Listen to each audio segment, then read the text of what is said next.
नमस्कार साथियों, आज की दिनांक 11 फरवरी, अंक है 208वां।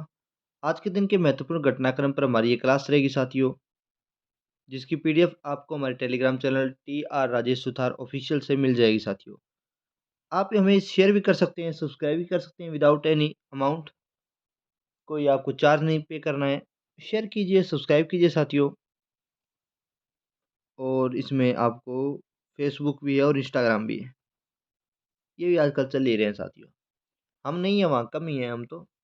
शारदा मंदिर साथियों, कश्मीर में किशनगंगा नदी के तट पर टिटवाल में शारदा मंदिर था, जो अभी क्षतिग्रस्त था।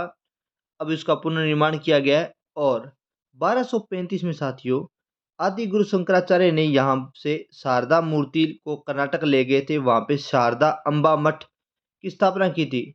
वहीं से मूर्ति लाई जा रही है वापस यहाँ शारदा मंदिर में साथियों, ध्यान रखिएगा।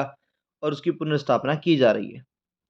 श्रृंगेरी मठ साथियों, कर्नाटक में। श्रृंगेरी मठ कहाँ है साथियों? तो कर्नाटक में है साथियों, ध्यान रखिएगा।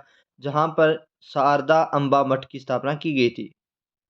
लिथियम के भंडार की हमने बात की साथियों, ये जम्मू कश्मीर में चिनाब दरिया के किनारे सलाल में प्राप्त हुए हैं। जम्मू कश्मीर में अन्य जो भंडार पाए जाते हैं उनकी बात करें तो ग्रेनाइट पाया जाता है साथियों। ये लगभग 36% पाया जाता है देश का। और देश के जिप्सम भंडार का कुल 14% यहाँ पर पाया जाता है। ठीक है। आप जानते हैं, चूंकि हिमालय प्राकृतिक अवसादी चट्टानों से बना हुआ है, तो मोस्टली ये यहाँ पाए जाते हैं। बेंटोनाइट के भंडार कठुआ और राजौरी क्षेत्र में भी मिले हैं साथियों, जम्मू कश्मीर में। विमान सुरक्षा निरीक्षण रैंकिंग जो है, अंतर्राष्ट्रीय नागर विमानन संगठन द्वारा ICAO द्वारा जारी की जाती है। इस विमान सुरक्षा निरीक्षण रैंकिंग में हाल ही में भारत ने बहुत तगड़ी छलांग लगाई है। तगड़ा मतलब 55वें अंक पे पहुंच गया है। पिछले साल 112वें स्थान पर थे। तो ये जो 70 के आसपास, 70-75 के आसपास उन्होंने जो तगड़ी छलांग लगाई है, काबिले तारीफ है। 70 अंक की छलांग है ये। इसके लिए बधाई के पात्र हैं। हाँ, 77 तो नहीं बनेगा, घटा लेते हैं। ये हो गया आपका 7 और 10, तो ये 5, 57 57 अंकों की ये छलांग थी साथियों। मैं 70 पे पहुंच गया मैं तो। यूनिवर्सल सेफ्टी ओवरसाइट प्रोग्राम के तहत सत्यापन किया जाता है इसका, ध्यान रखिएगा।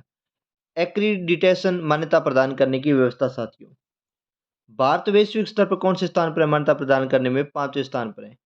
इसका जो आकलन किया जाता है वो global quality infrastructure index ranking के आधार पर किया जाता है। इस इंडेक्स में एक था ये एक्रीडिटेशन, जिसमें भारत 5वें स्थान पर है। ओवरऑल जो रैंकिंग है, global quality infrastructure index ranking है, उसमें भारत 10वें स्थान पर है। के सत्यनारायण राजू साथियों, ध्यान रखिएगा। केनरा बैंक के नए सीईओ हैं। कौन से बैंक के नए सीईओ है? केनरा बैंक के नए सीईओ हैं के सत्यनारायण राजू साथियों। LV प्रभाकर के स्थान पर इनकी नियुक्ति हुई है। औद्योगिक उत्पादन वृद्धि दर दिसंबर 2022 में 4.3% रही थी साथियों। राष्ट्रीय सांख्यिकी कार्यालय द्वारा जारी डाटा के आधार पर यह मूल्यांकन किया गया है। वाहन में बदलाव साथियों, अस्थायी पंजीकरण के बाद ही वाहन में बदलाव करवाने की दिव्यांगजनों को सुविधा दी गई है। अब वो अस्थायी पंजीकरण के बाद भी वाहन में बदलाव कर सकते हैं और कंपनी से खुद मॉडिफाई करवा सकते हैं। सड़क परिवहन एवं राजमार्ग मंत्रालय ने राहत दी है इस मामले में। खेलो इंडिया जो शीतकालीन स्तर है उसका साथियों, वो तीसरे संस्करण का शुभारंभ हुआ है गुलमर्ग में, श्रीनगर में। केंद्रीय खेल मंत्री अनुराग ठाकुर के द्वारा इसका उद्घाटन किया गया साथियों।